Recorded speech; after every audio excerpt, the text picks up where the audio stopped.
Bienvenidos sean todos al foro en línea titulado Entrevista Psicopedagógica. Mi nombre es Lizeth Pacheco Aguilar, soy licenciada en Asesoría Psicopedagógica y el día de hoy tengo como invitada a mi colega. Mucho gusto, mi nombre es Jacqueline Hernández y gracias, Lizeth, por la invitación.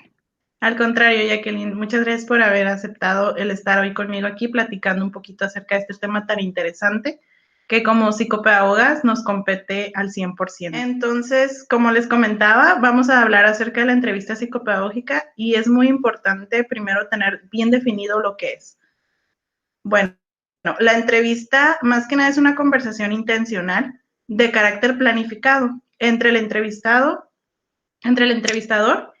y él o los entrevistados. A través de esta entrevista podemos lograr obtener información que no se adquiere mediante cuestionarios nada más. La entrevista tiene un alto nivel de confidencialidad y nos proporciona datos que no podemos alcanzarlo por otras vías, como se mencionaba anteriormente, por cuestionarios o una charla, no sé. Esa entrevista tiene más un orden y una planificación, entonces, por ende, es más efectiva y nos arroja la información específica que queremos obtener. Bueno, el propósito de la entrevista, como ya lo mencioné anteriormente, es obtener información confiable sobre determinados hechos, fenómenos, personas, concretando la finalidad de la misma para que no resulte una actividad baldía sin una intencionalidad definida. No debe realizarse sin tener conocimiento pleno de lo que precisamos obtener a través de ella. Es decir, no podemos nosotras como psicopedagogas lanzarnos nada más a realizar una entrevista sin saber realmente qué es lo que queremos saber acerca del individuo o del sujeto al que estamos entrevistando.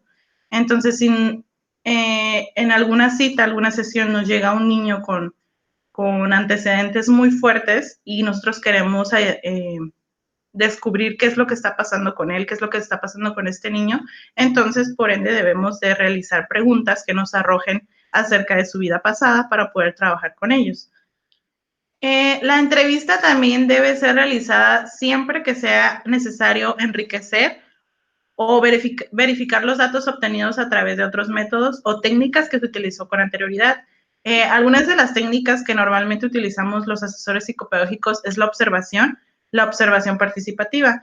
Estos métodos son muy efectivos también porque el niño va mientras juega o mientras está en su zona de confort, también nos arroja información con sus movimientos, sus gestos, etcétera. Entonces, si nosotros ya tenemos como algún foco rojo o alguna situación a destacar, la entrevista nos ayuda a verificar que lo que nosotros estamos pensando es cierto. También cuando sea necesario obtener información que no pueda ser procurada con la utilización de otros métodos o de otras técnicas.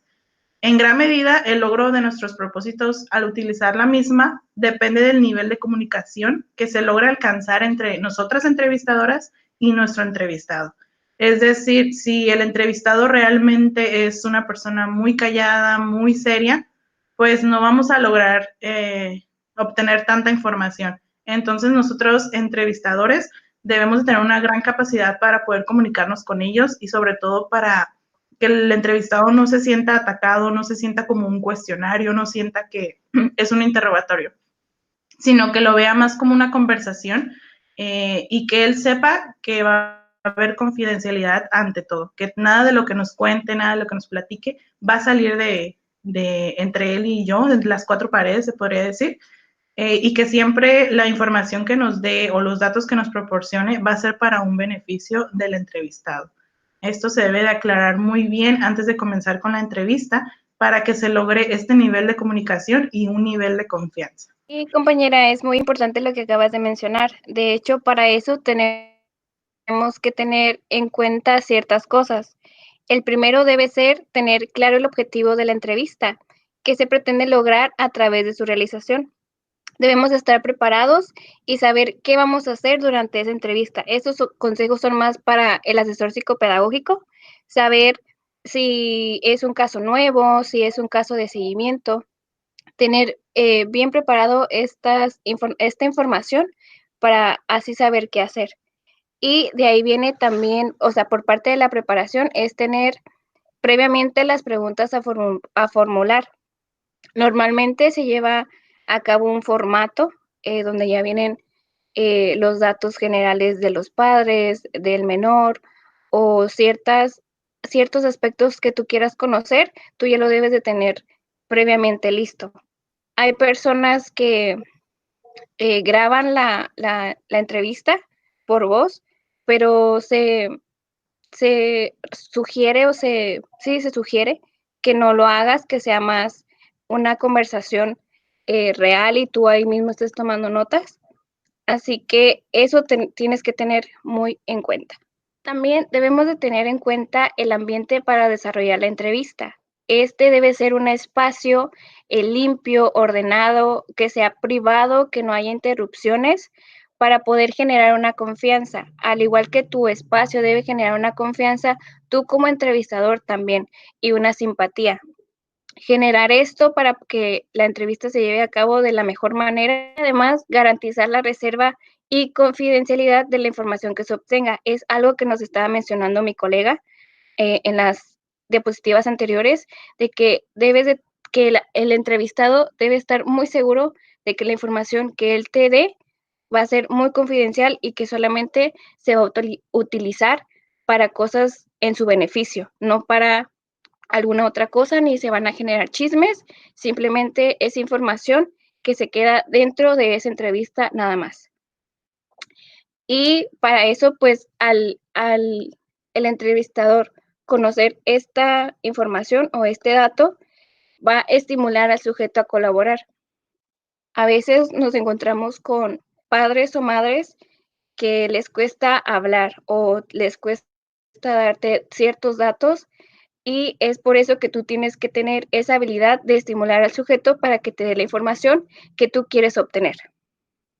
Y como psicopedagogo, tienes que evitar actitudes defensivas y mucho menos de superioridad. Presentamos el siguiente mapa conceptual, donde viene el procedimiento psicopedagógico, y mi compañera Lisette se los explicará. Ok, muy bien. Muchas gracias, colega, por toda la información que nos proporcionas. La verdad que fue muy enriquecedor escucharte. Entonces, como lo mencionaba mi compañera, aquí en pantalla se puede ver lo que es el procedimiento psicopedagógico. Consta de 3 pasos, el cual es la evaluación, la intervención y el seguimiento del mismo. Como primer paso está la evaluación y dentro de este procedimiento es la recogida de información. Hay que destacar este paso ya que es el más importante de todos y tiene mucho que ver con la entrevista psicopedagógica. Después tenemos lo que es la formulación de hipótesis y reelección de los instrumentos, la aplicación de los instrumentos para evaluar, el análisis de los resultados y la definición de las necesidades. Como lo menciona la palabra, es la evaluación. Aquí es donde se aplican las técnicas, las pruebas, los tests y después se detecta qué necesidades vamos a trabajar con el alumno, con el chico o bien con el adulto. Después continuamos con la intervención. En este paso ya es cuando se diseñan las estrategias para el alumno, poniendo como ejemplo un alumno, ¿no? Cuando se diseñan las estrategias para él, para su entorno escolar, el entorno familiar y el entorno social en el que él se desenvuelva. Y después se lleva a cabo la aplicación de las acciones, es decir, de las estrategias. Y por último es el seguimiento del proceso psicopedagógico. Es en donde se controla los resultados, se reevalúa y se redefine las necesidades y si es necesario se rediseña las estrategias. Aquí es donde nos damos cuenta que si las estrategias que nosotras elaboramos fueron efectivas o bien necesita que hagamos cambios o por último sería ya terminar con el procedimiento. Podemos ver que nuestro alumno se desenvolvió muy bien en todos sus entornos, que sus problemas finalizaron, que las necesidades ya no son las mismas. Entonces, puede ser como una balanza, o puede ser que el niño, el adolescente esté muy bien, o puede ser que necesite ahora más atención o más estrategias. Es por eso que reevaluamos y rediseñamos. Mencionas el paso muy importante, ¿no? Necesitamos una recogida de información para poder llevar a cabo todos estos pasos. Sin esa información, pues no sería posible llevar a cabo el procedimiento. Así es. Bueno, fue un gusto compartir contigo, compañera Jacqueline, y a todos los espectadores. Esperamos que les haya servido toda la información que nosotros les brindamos. Muchísimas gracias por su atención. Sí, al contrario, Lizeth, muchas gracias por la invitación y esperemos que les haya servido esta información. Gracias. Hasta luego.